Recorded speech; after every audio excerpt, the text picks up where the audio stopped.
Hi, this is Brass Check TV, and we are doing a very important interview today. Every now and then, I am motivated to go beyond just clipping videos and writing annotations to them and actually talking with somebody in depth. And that's the case today. We're going to be talking with Robbie Martin, who's made a really important series of films. It's a three-part series called A Very Heavy Agenda. If you haven't heard of it, now you have. And I want to tell you something, everybody who's interested in war and peace and why we don't have peace and why we do have endless war, if you want the answer to that question, watching this series is going to take you very far down the road towards understanding it. So welcome, Robbie. Well, thank you for having me, Ken. I'm really glad to be talking with you, and I'm glad you have the time. The name of Robbie's series is called A Very Heavy Agenda. And just right up front, let's tell people where they can get it. It's available via different channels. So, Robbie, what's the best place for people to go who want to follow up on our conversation today? Well, they can go directly to my website, averyheavyagenda.com. We're selling a DVD set of all three parts right now, and you can get them individually. And then Vimeo, which is a pretty good platform for distributing independent films, is also hosting the movie. You can watch it on demand there.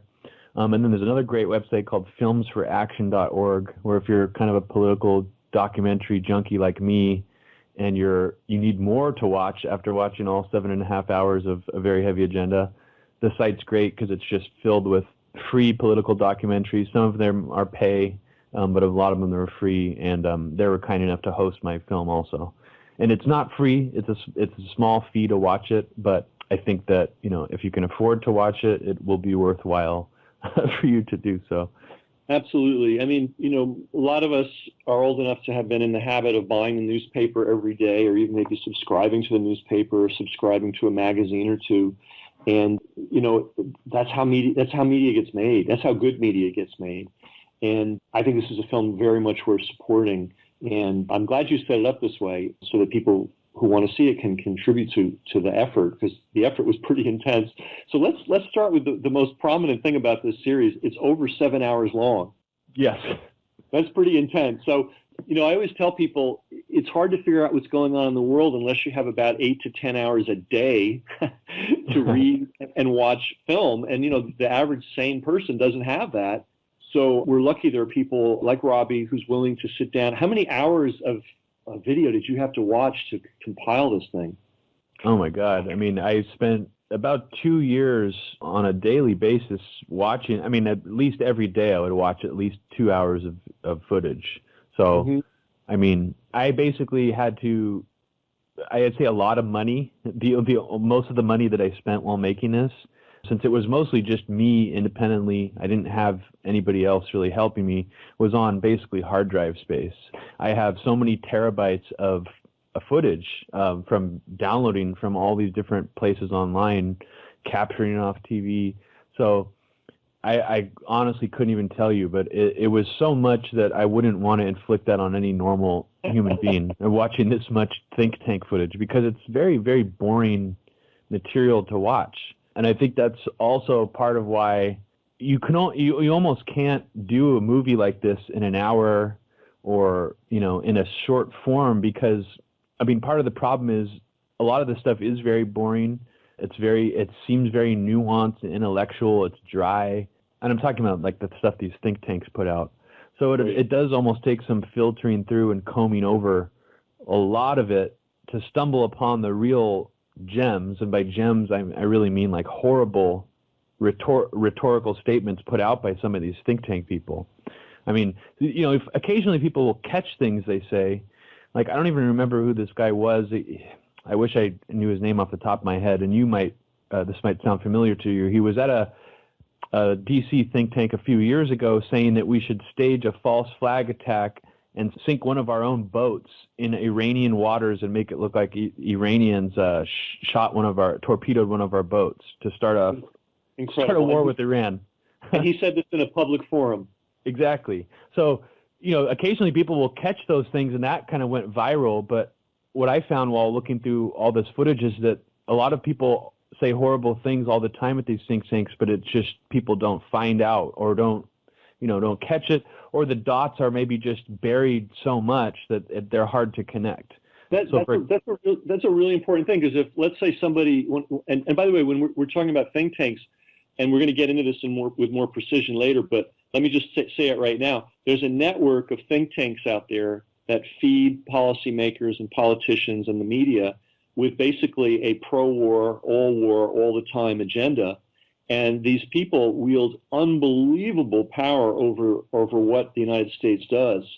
And what Robbie's done in this series of films is he's identified precisely who these people are, how they operate, what their methods are, and laid it all out for us to watch. But the challenges he's pointing out is, they may make a 2-hour presentation, and the meat of it might go by in 30 seconds. So who's got 2 hours to wait for these guys to show their hand? None of us. But that's what Robbie's been doing. By the way, I did a quick estimate. If you did about 2 hours of viewing a day over 2 years, minimally, you spent at least a bare rock minimum 1,500 hours. And I'm sure it was. God. I'm sure it's probably. I know you don't want to know that, right? Depressing to hear, but no. But it's probably a multiple of that. And again, that and Robbie said this, but that's what it takes. Like for instance, when I send something out from Brass Check, I have watched a couple of hours of video to find that particular video. It's not that I just wake up one day and throw my hand on the keyboard and up comes a great video. I got to watch a lot of stuff. So what's great with this series, A Very Heavy Agenda, is Robbie's focused specifically on the pro-war think tanks and watched all the footage and put it together in a way that you can sit down and watch it and see, why did we go into Iraq? Why did we go into Yugoslavia, by the way? Milosevic, and I'm probably mispronouncing his name because I see it in writing more than I hear it spoken. We bombed that country to smithereens, killing thousands of people, destroying billions of dollars in infrastructure, all because of this supposed madman. Well, it just came out last week that the court in The Hague says he didn't do what we said he did. Now, he's dead. He's dead. All those people are dead. All those lives are ruined, maimed, careers destroyed, infrastructure destroyed, standard of living destroyed. And it turned out it was based on bullshit that was sold to us by these very people that Robbie has been tracking. They're the ones that brought us into Iraq. They're the ones that had us destroy Libya. They're the ones that got us enmeshed in destroying the people of Syria. This is really serious business. And I'm not going to say nobody's looking at it, but nobody's looking at it in the depths that it needs to be looked at. But we've got this resource now through A Very Heavy Agenda. So A Very Heavy Agenda is in 3 parts. So let's talk about part 1 and then part 2 and part 3, what you focused on in each part. Okay. Yeah. So part 1 starts with, it kind of takes you back to right after 9/11, that climate of hysteria and confusion that was created in this country. That wasn't just because of the 9/11 attacks themselves, but was also because of a second attack that immediately followed 9/11, which was the 2001 anthrax letter attacks. And I sort of show how the neoconservatives, especially the neoconservatives, really latched onto that as a means to plant the seeds for this idea that we need to pivot towards Iraq as a response to 9/11. So, a lot of people remember vaguely that the Bush administration tried to create this sort of triangular connection between Saddam Hussein, 9/11, and Al-Qaeda. But I feel like when you hear about it now, it almost doesn't do it justice what actually took place. And I believe, now looking back on it, is that the Bush administration actually had people running flank on the outside, specifically for this Iraq war posturing, to plant this idea that Iraq was behind these anthrax attacks. So that's how part 1 starts. And then I show how these neoconservatives kind of got, let's say, their reputations were kind of ruined, or they got their names were kind of dragged through the mud because of the Bush administration's, reputation. The Bush administration's reputation, of course, went into the toilet at the end of his administration. And with his reputation going into the toilet, so did a lot of these other neoconservative hanger-oners who were, going along with him. But what I tried to show in part 1 is that some of these neoconservatives, especially the smarter ones, actually managed to slip through the cracks and keep continuing on in Washington, D.C. with careers in foreign policy making, and somehow their reputations were not thrown into the toilet. This handful of neoconservatives. And then in part 2 of a very heavy agenda, well, actually it's not really a spoiler, but part 1 ends with showing how the Project for the New American Century, the most infamous neocon think tank, closed down and reopened under the name the Foreign Policy Initiative for the Obama era. This was a new version of PNAC that wasn't meant for right-wingers or hawks. It was meant to reach across the aisle and to suck in liberal interventionists and neoliberals like Obama loyalists, people that would be more on his side, to go along with a more neoconservative style foreign policy. And in part 2, I sort of open up the film showing how Obama went along with most of this stuff. He was completely gung-ho on the neoconservative manufactured surge in Afghanistan. He pushed that forward very aggressively, sending 70,000 new troops to Afghanistan, Libya, of course. But then when we get to Syria, you notice there's a slight change in Obama's mindset, where for whatever reason, he decided to actually try to work with Putin, to remove the chemical weapons in Syria.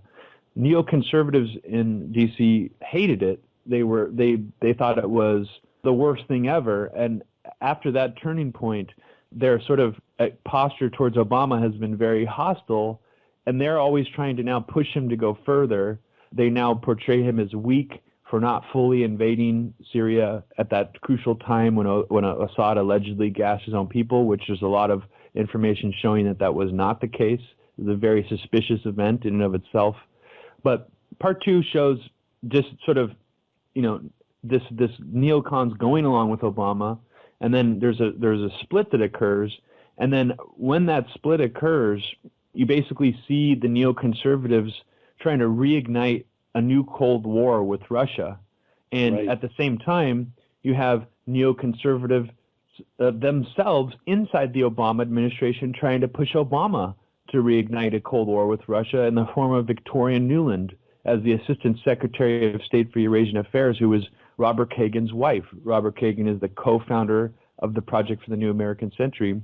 And Hillary Clinton, when she was in office, she actually brought in Robert Kagan into the U.S. State Department, and also a 90s-era Cold Warrior named Strobe Talbot, who was, in a way, kind of Victoria Nuland and Robert Kagan's mentor, who sort of was largely responsible for the NATO expansion after the collapse of the Soviet Union in the 90s.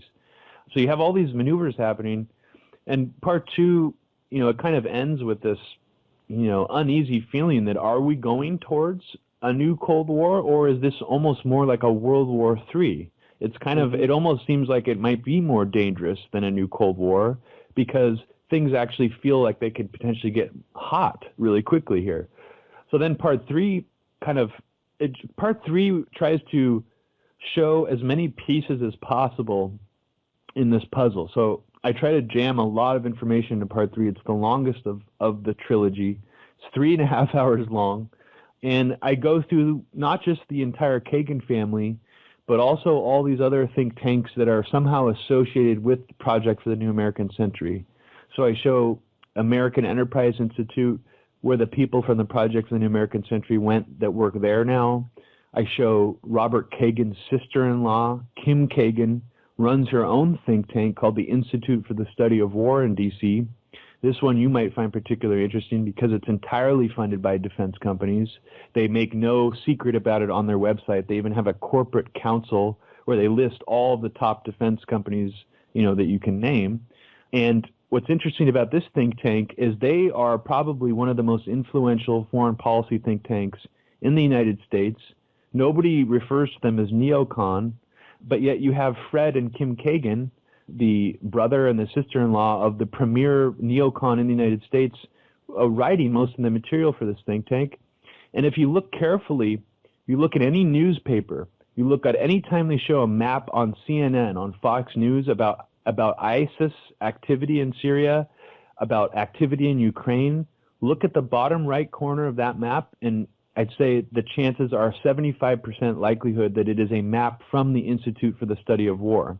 So this is just one example of how influential and how they've gotten their tentacles into so many areas where it almost seems innocuous. You see a map, you don't think anything about it. You think, well, of course, this map must be true, but yet you have to ask the question, if defense companies are funding the analytic data gathering for these maps, are these maps accurate, or are they actually showing us things that might help sell more weapons? So this is extraordinary. I just want to summarize up to this point before we go ahead. So everybody's aware of the Project for a New American Century, and they're infamous. And this was a relatively small group of people that took the 9/11 horror and fanned the flames to create basically a war hysteria in the United States. And they led Bush. By the way, I have a memory, and I remember Bush was not about interventionism. At least he said he wasn't when he was running for president originally. And it was, remember? Yep. We forget. That's why. By the way, as an aside to everyone, that's why the things that people like Robbie do are so important. He captures this stuff before it gets shifted, so that we can remember where things were. So Bush ran as a non-interventionist. I remember the summer leading up to the decision to go to war after 9/11. Bush was not 100% on board. By the way, I think one of the things that got him on board, he was facing some pretty serious legal problems with his involvement with Enron. And I think, somehow the case was made to him by somebody that if he didn't do something about that, he was going to go down. So instead, he created the greatest distraction on earth, which is always war. So, and he was assisted by the Kagans, and maybe we'll get a little more into those people, who they are in a bit. And this whole group of people, they led us into this war. Most normal people realized it was going to be a disaster. In fact, these were the biggest anti-war demonstrations in the history of mankind, and they took place before the war even started. So nobody can say that nobody knew this war was going to be a disaster. Tens of millions of normal people knew it was going to be a disaster. Well, it became a disaster. And now here's the key, and this is what Robbie said. I want to make sure everybody gets this. The very same people who pushed us into that disastrous war, that inhuman, that criminal war, are still operating. They just slithered, into a different skin, into a different name, and they're still essentially running U.S. foreign policy. Now, how are they doing it? And Robbie gave us a clue. When you turn on the TV and you look at the maps and the visual aids and the stories about what's going on in the Middle East, it looks like they're being fed this information, so-called information, directly from these same people. So if I show you a map and it shows that ISIS is taking over the world, and they're coming to Iowa, well, that's going to kind of get you feeling we need to bomb somebody. So, anyways, let's go to the third video. So the first one is about post 9/11. The second one is basically about how they, have interacted with Obama. First he went along with it, then I guess he woke up somehow. And when he woke up, they didn't like it, and they've now tried to turn Russia into our big enemy. What's going on in that third video? That's where you're putting more of the pieces together? Yeah, so the third video is where I go into the rest of the Kagan family. So I kind of stick with the Project for the New American Century key players for the first two films.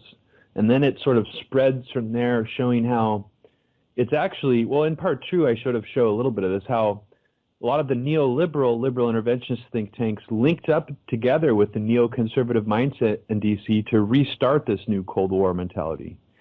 Like Brookings, the Atlantic Council, the Council on Foreign Relations, a lot of those think tanks are not known as being neoconservative. They may have hawkish foreign policy positions at different points in time, but they in particular were really invested in this idea of a Europe whole, free, and at peace, as they call it, which is sort of a long-running symbolic talking point, which basically means that America needs to protect Europe from any sort of Soviet, threat. But now it's not Soviet Union anymore, so now it's seen as this Russian threat.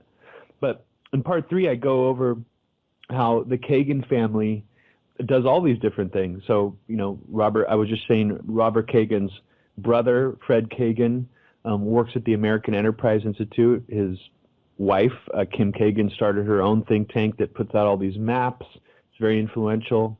But you brought up an interesting point, which is actually how part three starts. and I'm surprised you mentioned this because it was so perfectly in line with what I was trying to show in part 3. And I don't show this too much. It's kind of almost a side point. But I believe a lot of these neoconservatives were trying to go push much harder than Bush was even willing to go right after 9/11. So much so that actually Fred Kagan and his father, Donald Kagan, they went on the radio on 9/12/01, only a day after 9/11, and suggested that it doesn't matter who attacked us because we should attack all these terrorist groups at once all across the world to really teach them a lesson. So he not only recommends going into Afghanistan and Iraq, which of course he also says Afghanistan is a distraction, which is odd to me, but then he also says that we should send U.S. ground troops into Palestinian territories as a way to restore peace to that area. Now, that's definitely something you never heard from George W. Bush.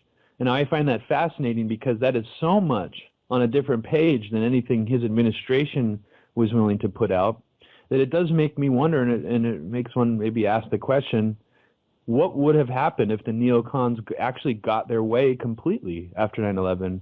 I don't know. I think it actually would have been crazier than what we saw, believe it or not.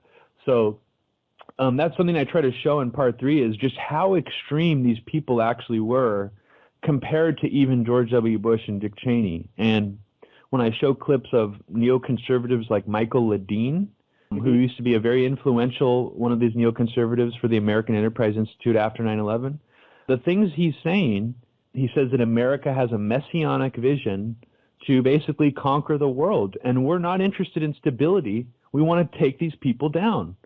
And he even at the end of his rant, he says that our children will sing great songs about us in times to come for doing this, for waging this total war against these people. And by these people, he basically means Arabs in the Middle East.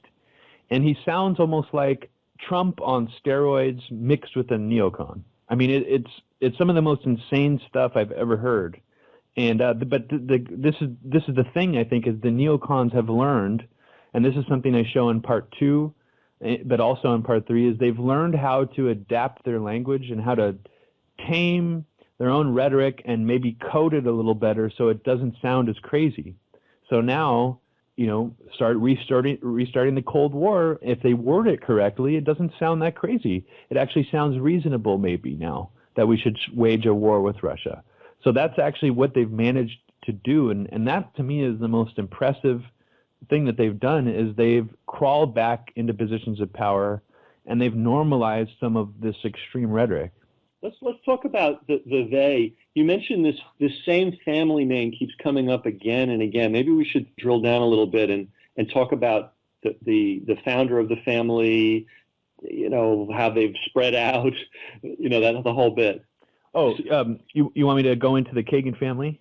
Yeah, if we would, because there's a patriarch to the Kagan family. It seems like wherever this stuff is going on, a Kagan is not far away. And what's scary, and you mentioned this earlier in our conversation, is one of them was or is inside the State Department. And they're not just sitting on the outside, writing policy papers and appearing on CNN. They're actually, some of them are inside of government. But yeah, who are these Kagans? Where did they come from? And then the thing that we need to hit is who's paying their bills? Because this is labor-intensive work that they're doing, and they seem to have all the time in the world to do it. I doubt they're doing it off their own personal trust fund. There must be somebody behind them. But let's first talk about them and how they came into being and who they are and all that. Sure. Well, the person who caught my attention first was, of course, Robert Kagan, because he's the co-founder of the Project for the New American Century. And as soon as you start seeing him speak in some of these, and I'd say part 1 is kind of like Robert Kagan's film. It gives you the false impression that it's kind of, this cast of characters, and it's all about Bill Kristol and Dan Senor and all these different people. But I think there's an obsessive bent to part 1 where I kind of want the person watching it to really focus in on how different Robert Kagan is from a lot of these other neoconservatives and how different he sounds.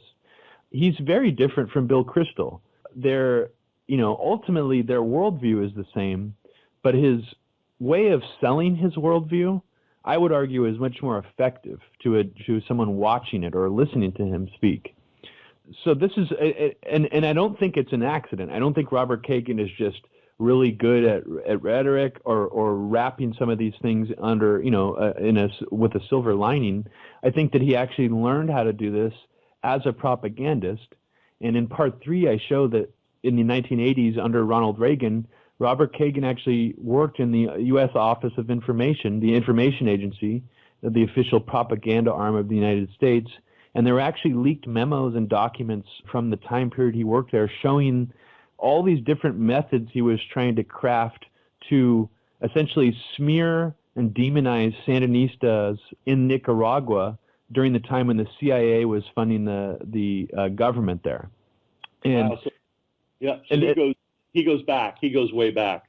He goes way back. And, I mean, he even actually was interacting with Oliver North and using some of that, dirty money from the Iran-Contra era for some of these propaganda campaigns. So this is something he did as a very young man, which is, I think, makes him kind of unique to be in a position like that at such a young age and have that much influence in government. Now, this was in his very early career. He spends most of his time in the private sphere putting out public policy and arguments, that are meant to influence people in government from the outside. And that's kind of, I think, what the Project for the New American Century's purpose was. It was like, well, maybe being outside of government, this sort of propaganda that we want to put out, or that he wanted to put out, would be actually in some ways maybe more powerful, less accountable. And so, I think, oh, sorry, go ahead. Sorry, can I just jump in? I imagine a lot of our listeners are familiar with a guy named Edward Bernays, and he was the founder of modern public relations, and he got his original training in manipulation during the run-up to World War I. And he was a part of something called the Creel Committee, C-R-E-E-L Committee, as was Ivy Lee and a whole bunch of other manipulators of that era. And he said a very important thing in teaching his dark art to the world. He said, look, you can't reach the public directly. You have to find out who reaches the public and reach them. So, what all these think tanks do is they're not trying to communicate with the public. They're trying to basically colonize the CNNs and the Foxes and the, NBCs of the world, present themselves as experts to the point that all these news outlets are using their graphics and their maps, and become the rational, supposedly unbiased, knowledgeable people, so that when the news media wants to talk about something overseas, they call up the Kagans. And they trot in and give their basic poison in a very, well-crafted way. So anyway, I just wanted to give that background. I mean, this is how it works. If you want to move the government, you don't necessarily hit the government directly.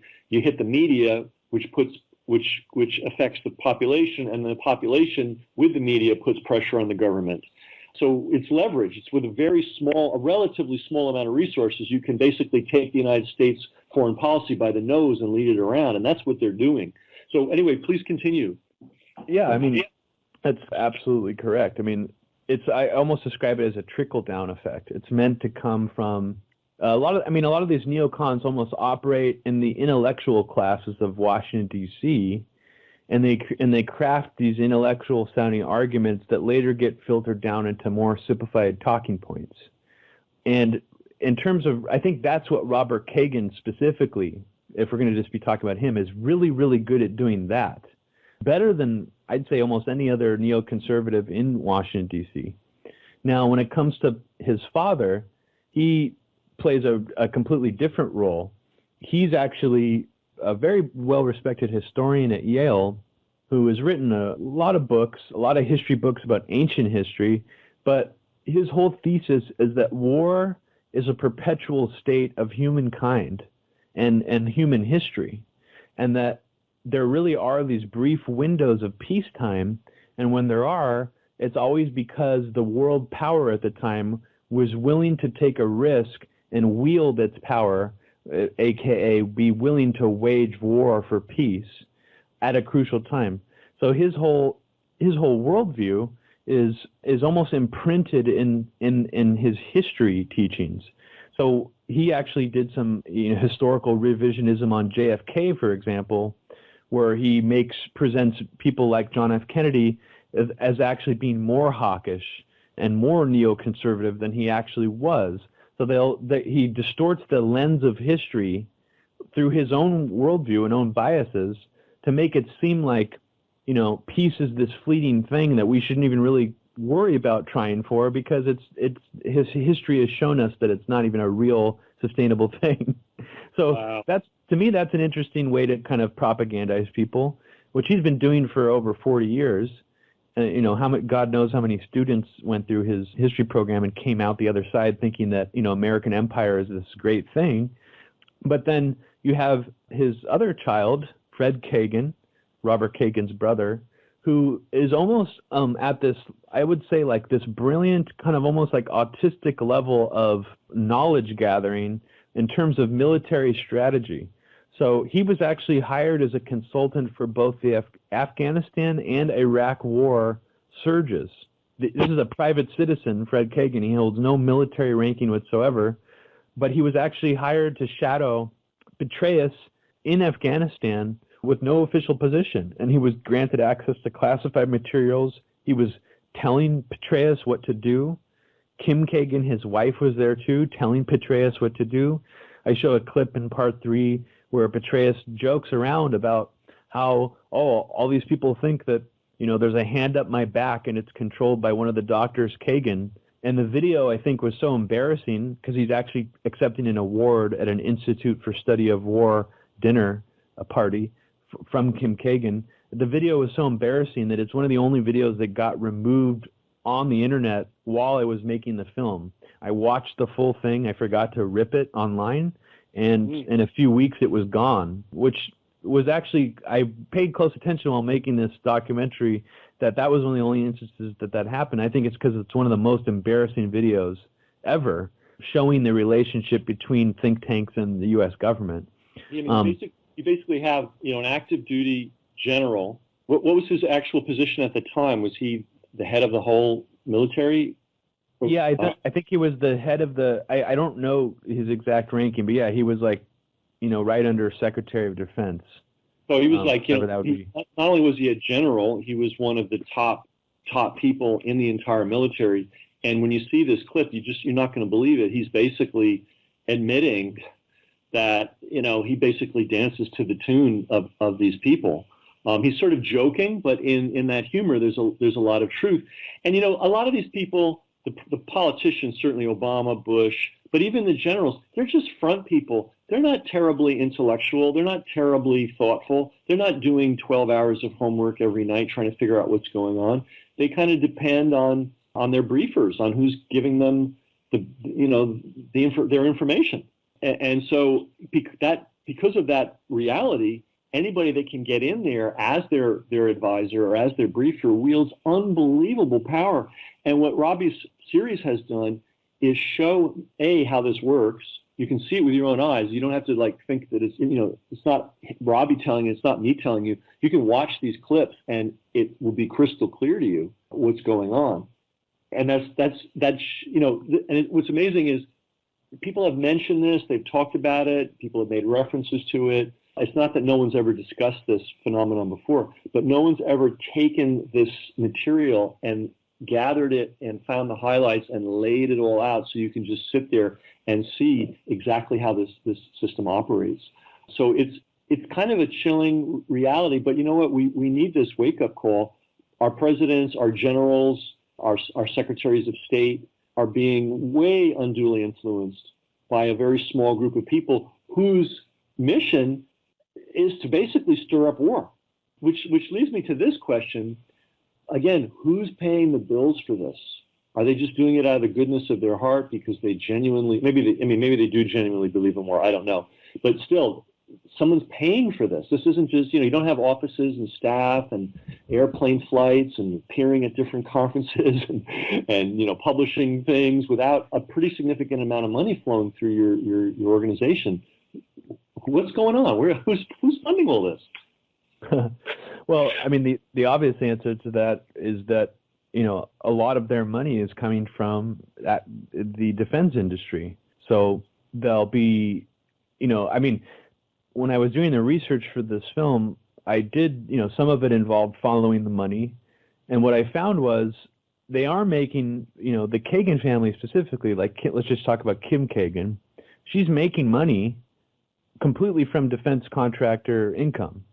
So the Institute for the Study of War, if you look at their nonprofit filings, because I think all nonprofits, you're able to publicly look at some of their tax records, it shows that she rakes in about $200,000 for her own salary per year, and the money that comes from is from defense contractors.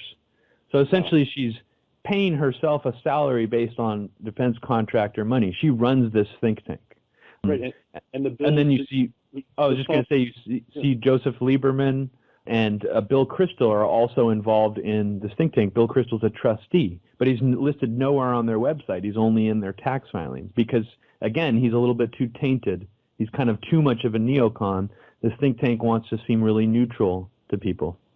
And that's their trick, is they present themselves as neutral experts, neutral content experts. The media, in their defense, they can't necessarily cover every single topic in-house in thorough detail, so they depend on outside sources, but they're way overly dependent on these kinds of sources. Now, if listeners are getting the idea that defense companies are paying these lobbyist think tanks, I mean, they don't really present themselves as lobbyists, but in fact they are very deviously clever and effective lobbyists on behalf of war and war production. If you're getting the idea that its defense company pays the think tanks and then the think tanks take control of our politicians, media, and generals, I think you got the right picture. and I think a lot of us kind of intuitively know this is going on, but again, I've never seen anybody lay it out so clearly as in a very heavy agenda. And if you don't mind, Robbie, I want to read something from a book. This was written by Norman Cousins. I believe he was a very major editor, either of Life magazine or one of the big mass circulation magazines of the 50s and 60s. And he wrote a book called The Pathology of Power. And in that book, there's a chapter called Unremembered History. Unremembered History. And I think listeners are going to be amazed to learn that in the 1930s, the average American believed that the defense industry should be nationalized. Let me say that again. In the 1930s, the average American, this was a common feeling, that the defense industry should be nationalized and all the profit should be taken out of it. Because back in the 30s, two books came out, one called Merchants of Death by H.C. Engelbrecht, and the other called The Private Manufacture of Arms by Philip Noel Baker. And in both these books, they do, in print, what Robbie's done with his film. They trace the same thing that's going on today. They didn't call them think tanks then. I don't know what they called them, but it was the same thing. You had these agents of influence that were paid directly by the arms manufacturers who were wielding undue influence over the media, over politicians, and even over the military itself.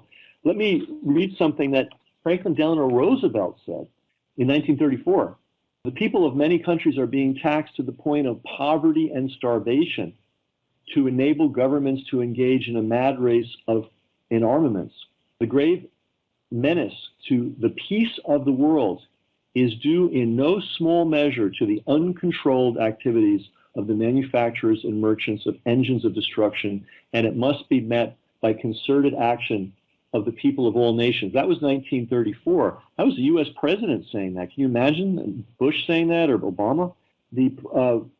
Britain's permanent secretary to the Treasury, Lord Welby, said, listen to what this guy said in the 30s. We are in the hands of an organization of crooks. By the way, this is not some radical guy off, in a corner somewhere. This is a guy at the center of British government at the time. And then he goes on to define the crooks. They are generals, politicians, manufacturers of armaments, and journalists, all of them anxious for unlimited expenditure.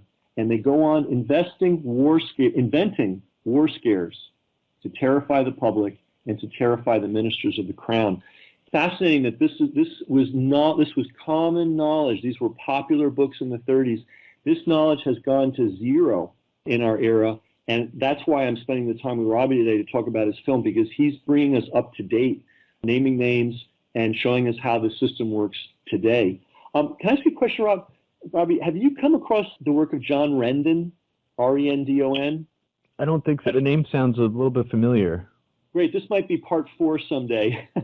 Rendon is basically a private PR company that never saw a war that he didn't like. And he's been the guy providing very heavy PR support, when we wanted to go into Yugoslavia, when we wanted to go into Iraq, and he's probably active in Syria. I haven't noticed.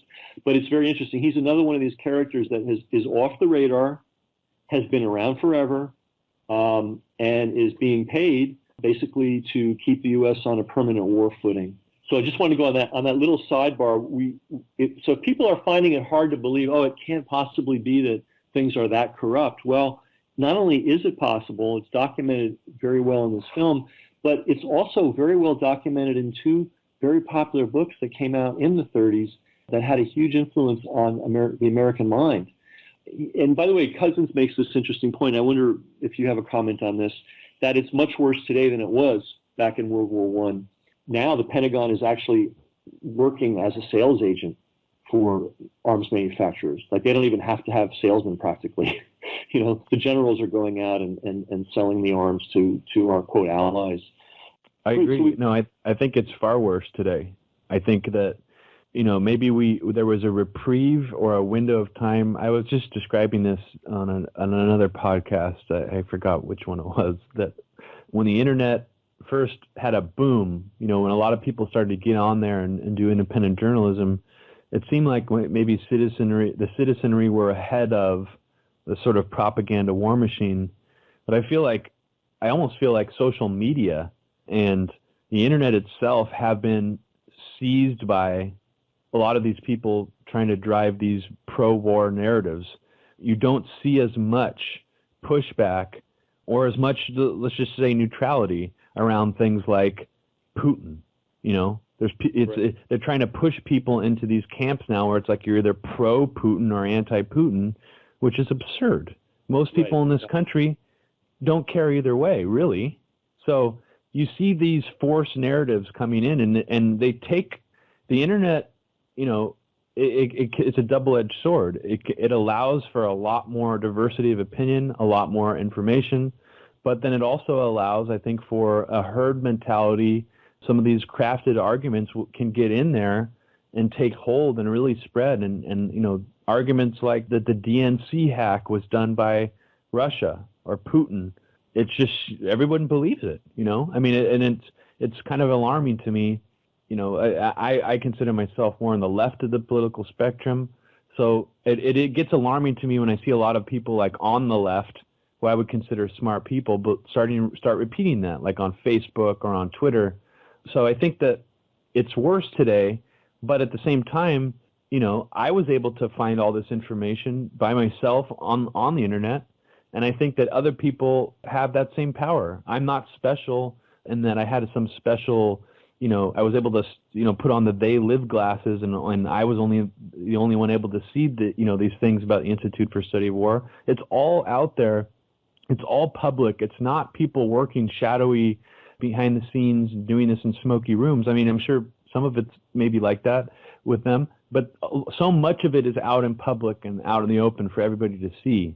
So I think that that's the benefit that we maybe didn't have back then during that, era you're talking about. So that's the positive. I see that as like a light at the end of the tunnel in terms of how bad it is now, the propaganda machine, but then what we're able to do as citizens against it.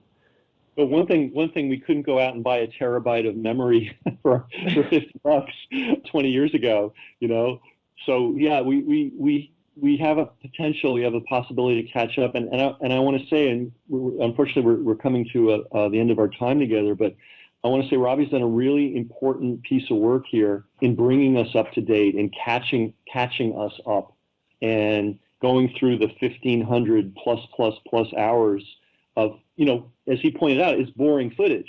And that's not by accident. They try to seem very reasonable. They try to seem very intellectual, but they bury their little prongs, their little prods in these hour-long, 2-hour-long presentations. And if you're not awake to hear what they're saying and see the direction everything is going, you can miss it. In fact, what happens is, they drop a seed here, they drop a seed there, all little seeds, doesn't seem very significant, but what they're doing is they're creating a network of lies and bullshit and misinformation, disinformation, and next thing you know, that becomes the reality. I mean, they're very good at this. They're very good at this. And we need to be vigilant, because what's more important than the war and peace issue? I mean, we cannot afford to, just on a purely economic basis, forgetting the morality of it, forgetting the humanity of it, we can't afford to burn $3, $4, $5, $6 trillion here and there on different wars. It's ruining the country. It's if you have a standard of living, I guarantee it's lower today than it was as a result of all these wars. I guarantee it. And I guarantee your children and your children's children are also going to experience a reduced standard of living. So just on that basis, it's important. But then when you get into the morality of this, I mean, anybody that knows anything about war knows that the victims of war are overwhelmingly civilians. And civilians doesn't begin to describe it. That's a very bland word. We're talking about children. We're talking about children in the cradle. We're talking about 3-year-olds having their arms blown off. We're talking about old people who should be enjoying the golden years of their life, ending up out on the street, completely traumatized because their neighborhood and community's been destroyed. So this is a really deeply important subject, this war and peace subject, and we've kind of let it get away from us. And I think Robbie has done something. I know Robbie has done something really significant in helping us see what are the forces, quote, behind the scenes that are pushing us in all these crazy directions. So the website, again, is averyheavyagenda.com, and you can buy part 1, you can buy part 2, you can buy part 3, you can buy all the parts, you can buy one part and then decide you want it, or whatever, however you go about it. You can get streaming, you can get DVD. It's been sliced and diced all different ways for all different budgets. By buying this film, you're supporting this research, and you're also becoming an informed person. We have to start somewhere, huh? And if two people know today who didn't know yesterday, that's progress. And I have a feeling this series is going to have a huge influence on people's understanding of what we're confronting.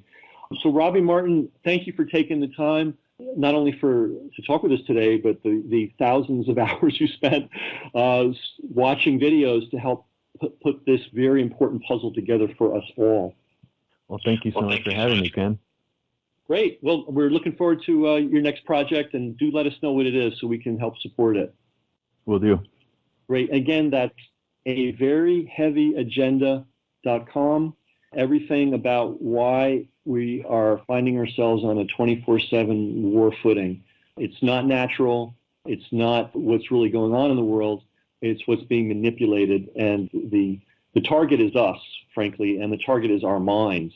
And this is a great antidote to that basic attack, basically, that we are under by this group of people who are basically operating on behalf of defense industry, and they make money when bombs explode and people die.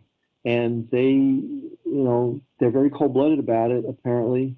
And if we don't intercede and start putting our foot down about this stuff, I think, by the way, a logical extension of your series is for groups to organize themselves instead of asking for peace. Everybody that prays for peace is great. Everybody that comes out and holds a sign for peace, this is great. This is really important stuff. But the world runs on logistics. It runs on using the right action at the right time in the right force. And to use a war analogy, if you're in a base and you're being shelled, praying, may help you. Holding a sign isn't going to help you. Gathering and having a demonstration and asking the people to stop shelling you isn't going to help you. You need to know where those shells are coming from, and you need to take them out somehow. And that's the situation that we are in as human beings. We're being shelled with bad media, bad information, warmongering, and we need to know who's doing it, and we need to take legal actions against these people. And Robbie's given us the beginning of a blueprint. And I hope people are going to take up this and turn it into action. I'm losing my voice.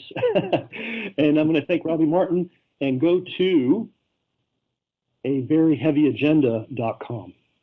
Thanks, Ken.